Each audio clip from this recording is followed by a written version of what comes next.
ایک مرتبہ صحابہ کرام علیہم رضوان ان کی محفل لگی ہوئی تھی. آقا علیہ الصلوۃ والسلام بھی ان میں تشریف فرما تھے. تو آقا علیہ الصلوۃ والسلام نے فرمایا میرے صحابہ مفلس کے بارے میں جانتے ہو کہ مفلس کون ہے؟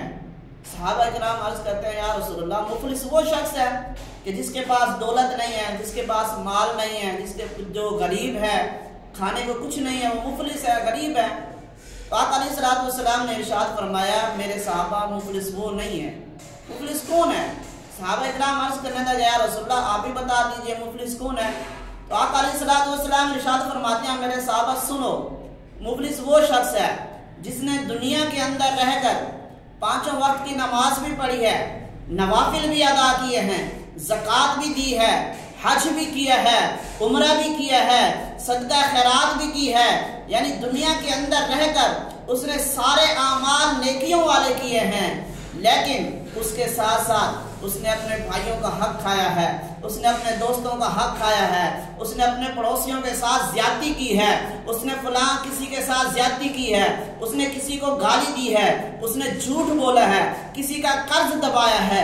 جب کل قیامت کا دن ہوگا اس شخص کو لایا جائے گا. اب اس شخص کو لایا جائے گا، اب دوسرے لوگوں کو بھی بلایا جائے گا، ان لوگوں کو جن کا انہوں نے حق کھا رکھا ہوگا، جس کا مال کھا رکھا ہوگا، جس کے ساتھ زیادتی کا رکھی ہوگی، ان لوگوں کو بلایا جائے گا اور کہا جائے گا اس شخص نے تمہارا مال کھایا تھا؟ وہ شخص کہیں گے جی کھایا تھا. اللہ کی بارگاہ سے حکم ہوگا اس کی نیکیاں ان لوگوں کو دے دی جائیں. اگر اس نے کسی کو گالی دی ہوگی اس کی نیکی اس کو دی جائے گی. اگر اس نے کسی کا مال کھایا ہوگا اس کی نیکی اس کو دے دی جائے گی. اگر اس نے کسی کے ساتھ زیادتیاں کی ہوں گی اس کی نیکیاں ان کو دے دی جائیں گی. پھر بھی لوگ بچ جائیں گے، لوگ کہیں گے اے باری تعالیٰ اس نے ہمارے ساتھ بھی زیادتیاں کی ہیں. پوچھا جائے گا اب اس کی نیکیاں اور ہیں؟ کہا جائے گا نیکیاں ختم ہو گئی ہیں. پھر کہا جائے گا اب جو اس کے گناہ ہیں، اس کے گناہ جو ہے نا ان لوگوں کے جن کا انہوں نے حق کھا رکھا ہے، ان لوگوں کے جو گناہ ہیں نا وہ اس کے حق پر ڈال دیے جائیں، وہ اس کے سر پر ڈال دیے جائیں. اب ان لوگوں کے گناہ جن کے ساتھ اس نے زیادتی کر رکھی ہوگی ان لوگوں کے گناہ بھی اس شخص کے اوپر ڈال دیے جائیں گے.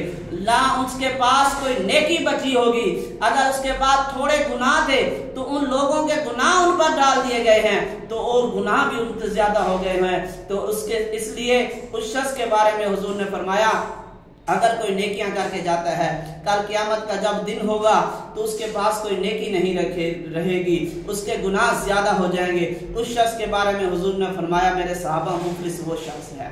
تو مسلمان بھائیوں ہمیں چاہیے کہ کسی کے ساتھ زیادتی نہیں کرنی چاہیے، کسی کے ساتھ ظلم نہیں کرنا چاہیے، کسی کے ساتھ بے وجہ لڑائی نہیں کرنی چاہیے، کسی کے گالی نہیں دینی چاہیے. حقوق اللہ اور حقوق العباد صحیح معنوں میں ادا کرنے چاہیے. ہمیں نماز کی ادائیگی اچھی طریقے سے کرنی چاہیے.